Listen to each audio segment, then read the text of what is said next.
जय श्री राम। एक साधक ने हमसे प्रश्न पूछा था कि हम राम नाम का जाप जब कर रहे हैं तब हमें गुस्सा बहुत आता है, हमारा क्रोध बढ़ जाता है और छोटी छोटी बातों पर हम लड़ने झगड़ने लग जाते हैं।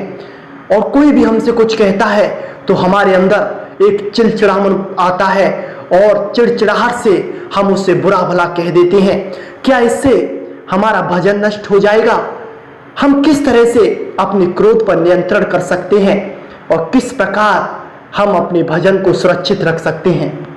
सबसे पहले तो हम उन साधक से कहना चाहेंगे कि जो भजन में जो सबसे बड़ा शत्रु होता है वह क्रोध ही होता है, क्योंकि क्रोध के उन्माद में कभी भी कोई भी व्यक्ति एक स्पष्ट निर्णय नहीं ले सकता।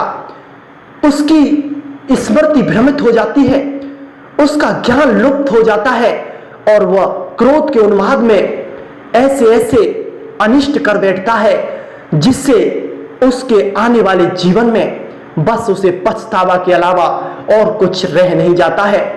और जो राम नाम के जापक होते हैं, जिन्होंने गुरु जी से मंत्र दीक्षा ले रखी है और राम नाम का जाप कर रहे हैं, तो उन्हें तो क्रोध से बहुत दूर रहना चाहिए, क्योंकि हमारे संतों ने, जो सिद्ध साधक हैं, जिन्होंने अनुभव किया है, उन्होंने अपने अनुभवों से हमें बताया है, हमने जो अपने गुरुमुख से जाना है कि जब व्यक्ति एक बार क्रोध करता है तो उसका 7 दिन का भजन नष्ट हो जाता है। अगर उसका क्रोध अधिक अवस्था में हो जाए, लगातार उसकी क्रोध अवस्था बढ़ती जा रही है, तो उसका 1 महीने तक का भजन नष्ट हो जाता है।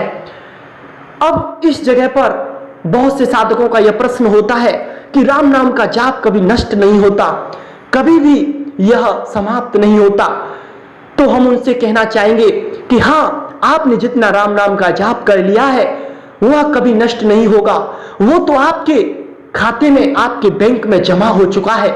लेकिन जो आपकी अवस्था है, जो आपकी नाम जाप में रुचि है, जो आपके श्री राम जी से मिलने के लिए आपकी अवस्थाएं बनती जा रही हैं और आपके अंदर श्रद्धा और आपके अंदर वह प्यार लुप्त हो जाता है, उस प्यार को दोबारा से पाने के लिए, उस अवस्था को दोबारा से पाने के लिए हमें निरंतर भजन करना पड़ता है।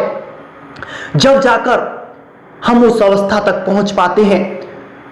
क्रोध इंसान को हैवान बना देता है। क्रोध के उन्माद में आकर व्यक्ति को भले बुरे का ज्ञान नहीं रहता और उसका जो धर्म, जो शास्त्रों के बताए हुए नियम है, उससे भी वह भ्रमित हो जाता है और अपनी अवस्था से पथभ्रष्ट हो जाता है।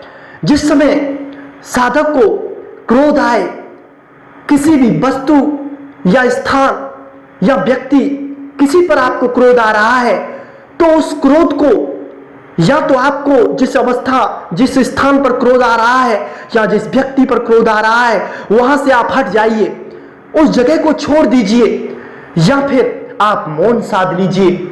आप उसके जो वाक्य हैं, वो जो आपसे कट वचन कह रहा है, वो अपने प्रभु के वचन समझकर और अपने हृदय में श्री राम जी को धारण कर और यह मानकर कि श्री राम जी मुझे सिखाना चाहते हैं कि मेरे अंदर ये कमियां हैं, मैं इन्हें सुधार लूं। और अगर आपका क्रोध फिर भी शांत नहीं होता है, आपको क्रोध लगातार आता ही रहता है, तो आपको कुछ दिन के लिए मौन साधना होगा। मौन में वो शक्ति होती है जो कि हमारे मन में भरी हुई दुर्वासना है, क्रोध की तरंगे हैं, उन्हें नष्ट कर देता है।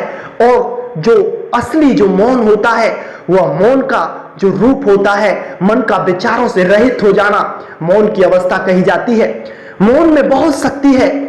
हमारे बड़े बड़े विद्वानों ने, संत महात्माओं ने बताया है, अगर आपके घर में, आपके संपर्क में श्री राम जी की कृपा से, आपके प्रारब्ध कर्म के होते हुए, उनके प्रभाव से आपको ऐसी संगत, आपको ऐसा परिवार मिला है जहां पर आपके साथ कुछ गलत बातें, कट वचन बोले जाते हैं, तो आप उन्हें प्रभु का प्रसाद समझकर या तो आप उस स्थान को छोड़ दीजिए। अगर आप उस स्थान को ना छोड़ पाए तो आप मौन साध लीजिए। मौन एक ऐसी शक्ति है जिससे कि हमारे अंदर सहनशीलता बढ़ती है, हमारे अंदर आत्मशक्ति बढ़ती है, हमारे अंदर दूसरों के प्रति दया भाव आता है और हमारे अंदर से जो बुरे विचार है वो धीरे धीरे नष्ट हो जाते हैं और हमारी धीरे धीरे भगवत आकार वृत्ति होती जाती है और श्री राम जी से हमें प्यार होता जाता है।